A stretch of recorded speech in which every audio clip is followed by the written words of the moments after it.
При поступлении в высшее учебное заведение мне дали комнату в новом, построенном в тот же год общежитии. Там вроде программа была по расширению студенческого городка, то ли что-то подобное.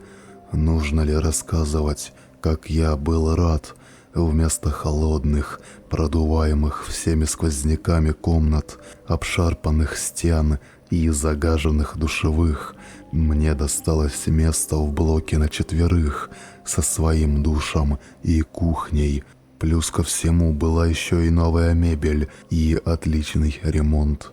Приятным бонусом стала белая зависть большинства одноклассников, вынужденных ютиться в старых, едва не аварийных комнатах. Меня поселили на 6-й этаж с такими же первокурсниками, и первые месяцы жизнь была по-настоящему прекрасна.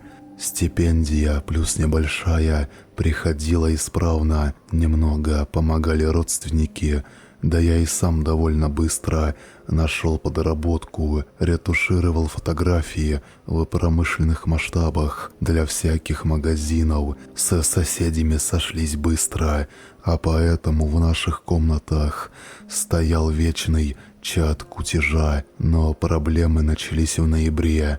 Денис, мой сосед по комнате, обнаружил на кухне небольшую трещину в стене. Посмеялись, конечно, пошутили про таджиков и распилы бюджета и забыли об этом. Однако через пару недель появилась уже 2-я трещина, уже в другом месте, где жили Влад и Дима. Через пару дней девушки из соседнего блока, которых мы время от времени разводили на борщи и котлеты, пожаловались, что с потолка осыпалась часть штукатурки и перестал работать наш душ.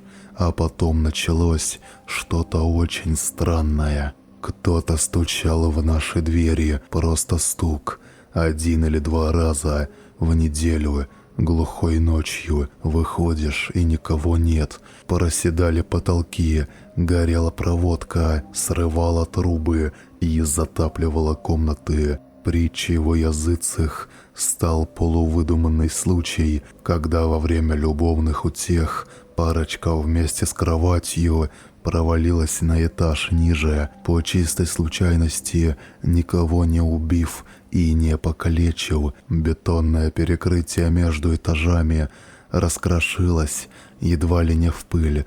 Было множество жалоб, приезжала какая-то комиссия во главе с первым депутатом в нашей области.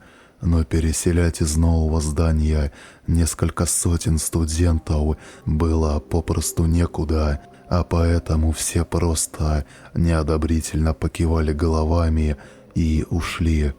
Мы, в общем-то, и не были против. Есть крыша над головой, есть холодильник, иногда еда и интернет. Что еще нужно для счастья? Но все же домой на выходные ездить стали намного чаще. И как-то раз в блоке я остался совсем один. Девушкой обзавестись к тому времени я еще не успел, поэтому компенсировал ее отсутствие прожиганием жизни в компьютерных играх. И вечер, плавно перетекающий в ночь, обещал быть не особенно интересным. Было уже глубоко за полночь, когда в блоке пропало электричество. Такое случалось уже не в первый раз, а поэтому алгоритм действий был следующим: выйти в общий коридор, открыть щиток, подергать наобум пару рубильников и все, профит. Тихо ругнувшись и включив фонарик в телефоне, я пошлепал к щитку. Если свет пропал, то пропадал у всего этажа, и возле щитка можно было уже встретить несколько тел, которые ковыряются с тихими ругательствами с его содержимым. Но в этот раз я никого там не увидел, но не придал этому особого значения. Ну, может, разъехались все или спят уже давно. Спустя несколько минут ковыряния я понял, что ни хрена не выходит и придется звать соседей. Постучал в одну из комнат. Тишина. В другую тоже. В третью просто ноль реакции. Постепенно обходя все комнаты на этаже и не получая ответа, я дошел до двери в небольшой чулан, где уборщицы хранили свои ведра и тряпки, где по совместительству находилась водная развязка или что-то в этом роде. Дальше только был лифт. Со злости я ударил кулаком по двери и направился к своей комнате. Кто-то постучал в ответ с той стороны чулана. В первую секунду я едва не наложил в штаны, потом немного успокоился, списав все на злость и недосып. Стук повторился. Теперь стучали увереннее и настойчивее, с равными интервалами. При этом сила ударов с каждым разом все больше и больше увеличивалась. Кто-то или что-то колотило с той стороны, дергало ручку в попытках выбраться наружу. Затем начало скрестись. Я не стал дослушивать эту симфонию и, едва не потеряв по дороге тряпки, рванул в комнату, едва успел захлопнуть за собой дверь и повернуть ее на ключ. Я ясно услышал, как с треском разломилась дверь в чулан. Побежав в свою комнату, я закрыл вторую дверь и стал лихорадочно обдумывать пути отхода. Не придумав ничего лучше, я открыл окно и посмотрел вниз. Падать было далеко и страшно, но если уцепиться за карниз... В дверь нашего блока постучали негромко, но настойчиво. Я влез на подоконник и затих, думая о том, что если оно сейчас выбьет дверь, то я спрыгну. Стук повторился в абсолютной тишине. Мне казалось, что я отчетливо слышу чье-то хриплое дыхание где-то там, за моей дверью. Хотя слышать его я не мог по определению. Прошло несколько минут, я услышал едва различимый стук. Что бы это ни было, оно стучало в соседнюю дверь. Я просидел на подоконнике до самого утра, все время ожидая повторного стука. Только раз отважился прокрасться к своему столу и стянуть с него сигареты.